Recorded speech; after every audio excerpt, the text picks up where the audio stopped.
Welcome. 12th biology मधला origin and evolution of life हा topic आपण बघतोय. या टॉपिक मधला मॉडर्न सिंथेटिक थिअरी हा पॉइंट आपण बघतोय. या पॉइंट मधला जेनेटिक व्हॅरिएशन आणि नॅचरल सिलेक्शन हे दोन पॉइंट प्रिव्हियस लेक्चरला आपले कंप्लीट झालेले आहेत. आज आपण पॉइंट बघतोय isolation. What is mean bye isolation? Definition बघूयात आपण त्याची. Separation of a population of a particular species into smaller units which prevent interbreeding between them is called isolation. लिहूयात आपण definition.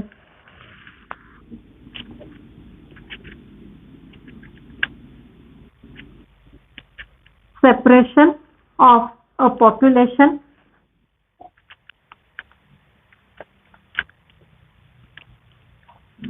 of a particular species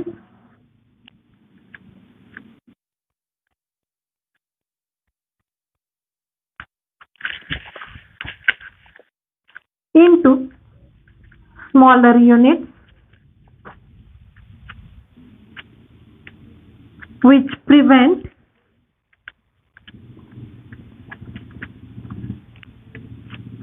interbreeding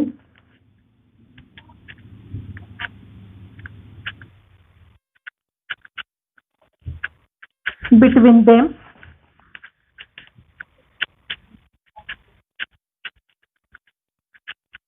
is called isolation. बघा, separation of a population of particular species into smaller units which prevent interbreeding between them is called isolation. आपण समजावून घेऊयात ही definition. समजा हे एक population आहे आणि ह्याच्यामध्ये नंबर ऑफ इंडिव्हिज्युअल्स आहेत. हे असे इंडिव्हिज्युअल्स आहेत. नॉर्मली आपण पॉप्युलेशन कशाला म्हणतो? सेम स्पेसिसचे इंडिव्हिज्युअल्स आहेत ज्यांच्यामध्ये इंटरब्रीडिंग होत असतं. पण इथं काय होते? काही बॅरियर्स तयार होतात. समजा इथं हा बॅरियर तयार झालाय, अडथळा निर्माण झालाय. त्याच्यामुळे काय होते बघा, हे जे एक सिंगल पॉप्युलेशन होतं हे आता 2 युनिट्स मध्ये डिवाइड झालं आणि त्यामुळं इथलं हे जे ऑर्गॅनिझम्स आहेत आणि हे ऑर्गॅनिझम्स आहेत ह्यांच्यामध्ये इंटरब्रीडिंग होणार नाही, कारण हे ऑर्गॅनिझम्स एकमेकाच्या कॉन्टॅक्ट मध्ये येणार नाहीत. This is called isolation. बघा definition. Separation of population of a particular species into smaller units which prevent interbreeding between them is called isolation. आता नेक्स्ट पॉइंट आपण बघूयात, isolating mechanism.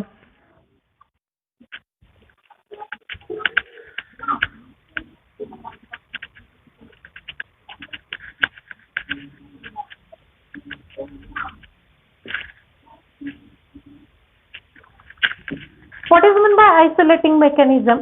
A barrier which prevents interbreeding of separated population, separated groups is called isolating mechanism. म्हणजे बघा, इथं हे जे barrier आहे ह्याच्यामुळे काय होतं, त्या 2 ग्रुप मध्ये इंटरब्रीडिंग होत नाही. So this barriers are called isolating mechanism.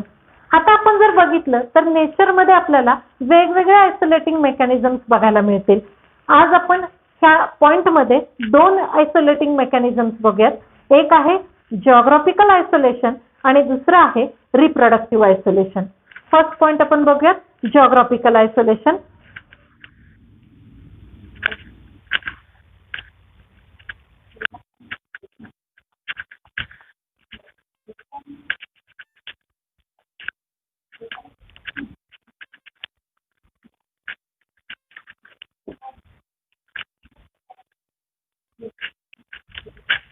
बघा, what is mean bye geographical isolation? It is also called physical isolation. म्हणजे जे काही रिव्हर्स आहेत, माउंटेन्स आहेत, ग्लॅसियर्स आहेत किंवा ओशन आहेत त्याच्यामुळे जे बॅरियर्स तयार होतात त्या वेगवेगळ्या फिजिकल बॅरियर्समुळे जे पॉप्युलेशन सेपरेट होतं त्याला आपण म्हणतो जिओग्राफिकल आयसोलेशन. काय होतं या जिओग्राफिकल आयसोलेशनमुळे? तर ह्याच्यामुळे 2 वेगवेगळ्या ग्रुप्समध्ये, म्हणजे ऍक्च्युअली ते पॉप्युलेशन आधी सेम होतं पण आता बॅरियर्समुळे ते सेपरेट झाले आणि ह्या 2 वेगवेगळ्या ग्रुप्समध्ये जीन फ्लो किंवा एक्सचेंज ऑफ जेनेटिक मटेरियल होत नाही आणि त्याच्यामुळे काय होते तर तिथं स्पेसिएशन होते, म्हणजे न्यू स्पेसिस फॉर्म होतीये. बघूयात आपण एक एक्झाम्पल. समजा इथं मी एक डायग्राम ही काढली आहे. इथं बघा, हे आधी एक सिंगल पॉप्युलेशन होतं. समजा इथे एक रिव्हर होती आणि त्या रिव्हरनं काय केलंय, तिचा जो काही फ्लो आहे, डायरेक्शन आहे ते चेंज केलंय आणि त्याच्यामुळं ही रिव्हर इथं आली. जे काही सिंगल पॉप्युलेशन होतं ते आता ह्या 2 पार्टमध्ये डिव्हाइड झालंय. समजा रिव्हरच्या ह्या बाजूला आपण समजूया वेट कंडिशन आहे. रिव्हरनं डायरेक्शन चेंज केल्यामुळं त्याच्या दोन्ही बाजूच्या ज्या कंडिशन्स आहेत त्या चेंज होणार आहेत. आणि ह्या बाजूला जर ड्राय कंडिशन आहे, म्हणजे बघा ही रिव्हर आधी अशी वाहत होती असं समजूयात आपण, इकडून येत होती अशी. तिनं डायरेक्शन चेंज केली आणि ती कुठे आली आहे, इथं इकडं आली आहे. त्यामुळे हे जे एक सिंगल पॉप्युलेशन होतं ते 2 ग्रुपमध्ये डिव्हाइड झाले. आता ही रिव्हर इथं नाही. त्यामुळे काय होतंय, तर इकडं जस्ट आपण एक्झाम्पल म्हणून बघतोय, रिव्हरच्या या साईडला वेट कंडिशन आणि याच साईडला ड्राय कंडिशन निर्माण झाली आहे. आता त्या एन्व्हायरमेंटला अडॅप्ट होण्यासाठी, त्या एन्व्हायरमेंटला ऍडजस्ट होण्यासाठी हे ऑर्गॅनिझम्स काय करतील, स्वतःमध्ये चेंजेस करतील. म्हणजे त्या ऑर्गॅनिझम्समध्ये म्युटेशन होईल किंवा नॅचरल सिलेक्शन होईल आणि त्या ऑर्गॅनिझम्समध्ये चेंजेस होतील. आणि त्याच्यामुळे काय होईल, मग ते वेगवेगळे स्ट्रक्चरल चेंजेस असतील, रिप्रोडक्टिव्ह चेंजेस असतील. त्याच्यामुळं ह्या 2 ऑर्गॅनिझम्समध्ये, 2 ग्रुपमध्ये इंटरब्रीडिंग होणार नाही. This is geographical isolation. Example बघूयात आपण जिओग्राफिकल आयसोलेशनचं. आता मी हे जे एक्झाम्पल सांगितलं, हिमालयामधल्या बऱ्याचशा ज्या रिव्हर्स आहेत त्या सारख्या त्यांच्या डायरेक्शन चेंज करत असतात. फॉर एक्झाम्पल कोसी रिव्हर हे एक आपण एक्झाम्पल घेऊ शकतोय.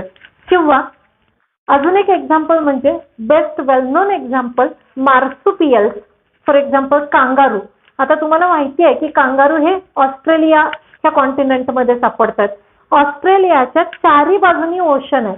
त्यामुळे जनरली काय होते, बाहेरचे ऑर्गॅनिझम्स तिकडे येऊ शकत नाहीत आणि तिकडचे ऑर्गॅनिझम्स बाहेर जाऊ शकत नाहीत. सो ऑस्ट्रेलियामध्ये फक्त आपल्याला हे मार्सुपियल्स दिसतात की जे बाहेर जगामध्ये दिसत नाहीत. This is example of geographical isolation. अजून एक एक्झाम्पल बघूयात, डार्विन फिंचेस.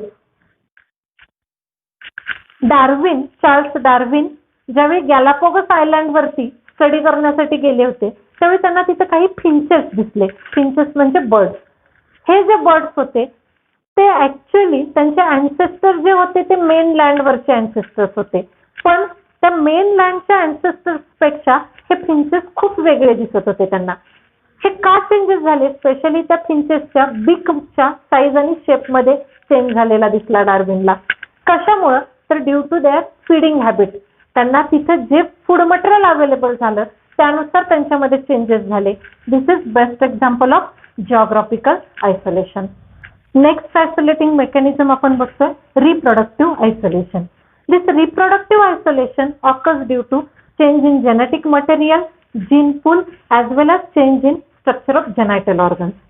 आता ऑर्गॅनिझम ज्यावेळी वेगवेगळ्या जिओग्राफिकल कंडिशनला किंवा वेगवेगळ्या हॅबिटॅटला अडॅप्ट होतात त्यावेळी त्या हॅबिटॅट किंवा त्या जिओग्राफिकल कंडिशननुसार त्यांच्यामध्ये काही चेंजेस होत असतात. आणि त्या चेंजेसमुळे त्या ऑर्गॅनिझमच्या जीन पूल किंवा जेनेटिक मटेरियलमध्ये पण चेंजेस होतात आणि त्यामुळे त्यांच्यामध्ये रिप्रोडक्शन होत नाही. आता रिप्रोडक्टिव्ह आयसोलेशन मध्ये 2 टाईप आपण बघणार आहे. पहिला टाईप आपण बघूयात प्री मेटिंग और प्री झायगोटिक आयसोलेशन.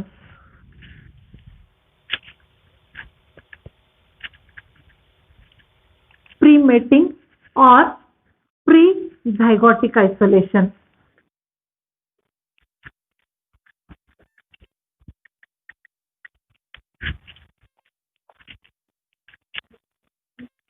म्हणजे काय, तर इथं काय होतंय बघा, त्या ऑर्गॅनिझम्स मध्ये इतके चेंजेस झालेले असतात की ऍक्च्युअली त्यांच्यामध्ये मेटिंग म्हणजे ब्रीडिंग होतच नाही. आणि मेटिंग न झाल्यामुळं, गॅमेट ट्रान्सफर न झाल्यामुळं झायगोट तयार होत नाही. This is called pre mating और प्री झायगोटिक आयसोलेशन. त्यातला फर्स्ट पॉइंट आपण बघूयात habitat isolation.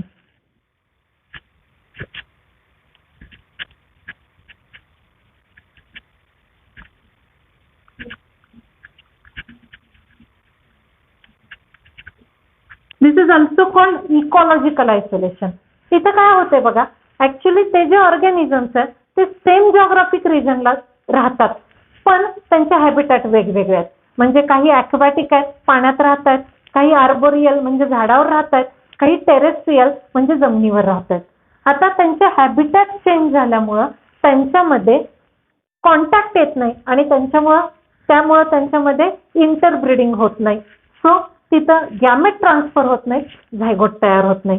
This is called habitat isolation. Next point आपण बघूयात, सीझनल आयसोलेशन.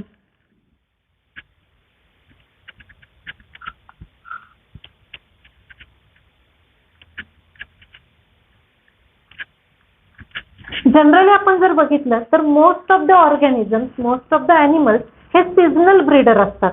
म्हणजे काय तर ठराविक सीझनमध्येच त्यांच्यामध्ये सेक्शुअल मॅच्युरिटी येत असते, त्यांच्यामध्ये गॅमेट्स तयार होत असतात.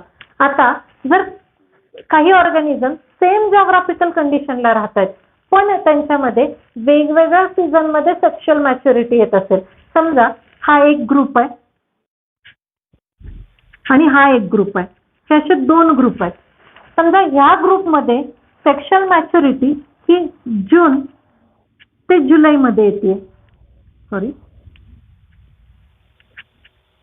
आणि हा एक ग्रुप आहे, ह्याच्यामध्ये जर सेक्शुअल मॅच्युरिटी ऑक्टोबर ते नोव्हेंबरमध्ये येत असेल तर काय होईल, ह्या दोन ग्रुप्समध्ये इंटरब्रीडिंग होणार नाही. कारण ज्यावेळी ह्या ग्रुपमध्ये गॅमेट्स अवेलेबल आहेत त्यावेळी ह्या ग्रुपमध्ये गॅमेट्स तयार झालेले नसतील, आणि ज्यावेळी इथं गॅमेट्स तयार होतील त्यावेळी ह्या ग्रुपमध्ये नसतील. So this is called seasonal isolation. Next point आपण बघूयात, इथॉलॉजिकल isolation.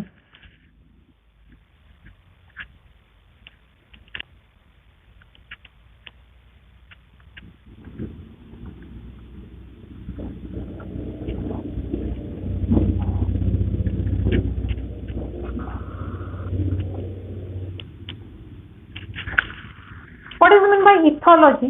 Ethology means study of animal behavior. आता हे जे ऑर्गॅनिझम्स आहेत हे वेगवेगळ्या हॅबिटॅटला, वेगवेगळ्या कंडिशनला अडॅप्ट झाल्यामुळं त्यांच्यामध्ये बिहेवियरल चेंजेस सुद्धा वेगवेगळे असतात. म्हणजे त्यांच्यामध्ये वेगवेगळे मेटिंग बिहेवियर्स असतात, ब्रीडिंग बिहेवियर्स असतात, आणि त्यामुळं काय होतं तर त्या वेगवेगळ्या ऑर्गॅनिझम्समध्ये रिप्रोडक्शन म्हणजेच मेटिंग होणार नाही. This is called ethological isolation. Next example आपण बघूयात, मेकॅनिकल आयसोलेशन.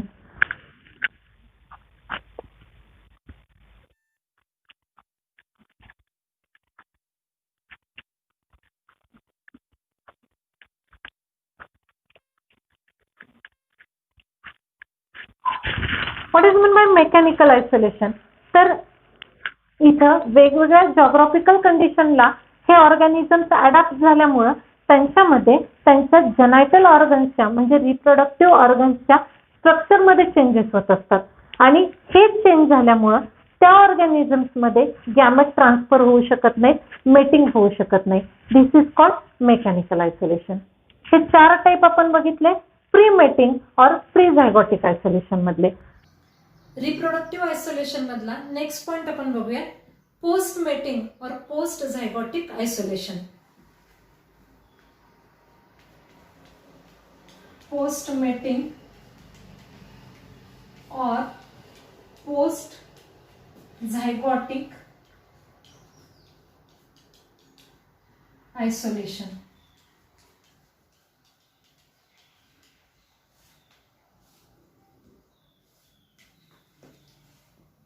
इथं काय दिसतंय आपल्याला तर ऍक्च्युअली इथं गॅमेट ट्रान्सफर होत आहेत, म्हणजे त्या दोन वेगवेगळ्या स्पेसिसच्या किंवा वेगवेगळ्या पॉप्युलेशनच्या ऑर्गॅनिझम मध्ये ब्रीडिंग होतंय, मेटिंग होतंय, म्हणजे स्पर्म्स ट्रान्सफर होतात. पण मग पुढे काय होतंय बघूयात आपण. त्यातला फर्स्ट पॉइंट बघूयात, गॅमेट मॉर्टॅलिटी.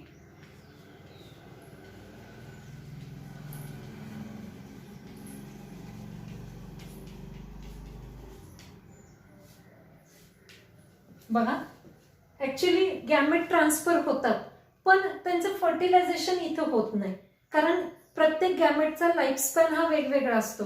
त्या स्पॅन मध्येच जर त्यांचं फ्युजन झालं तरच झायगोट तयार होतं, अदरवाइज ते डिजनरेट होऊन जातात. This is called gamete mortality. Next point बघूयात, zygote mortality.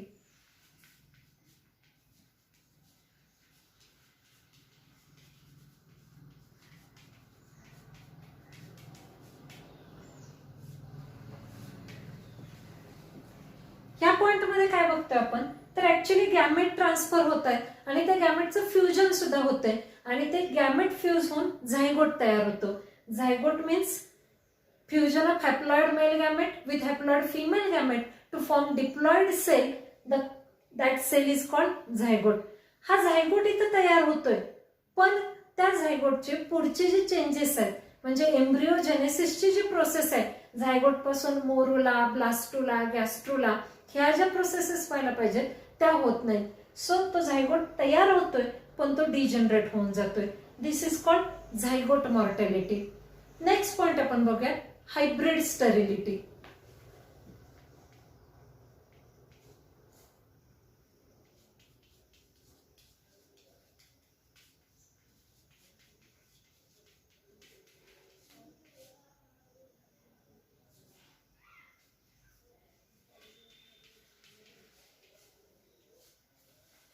What is mean by hybrid sterility?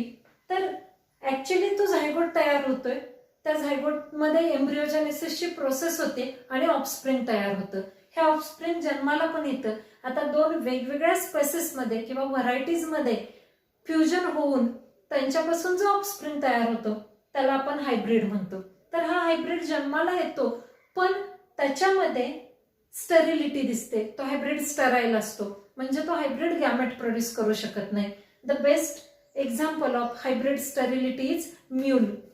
Mule मराठीमध्ये आपण त्याला खेचर म्हणतो.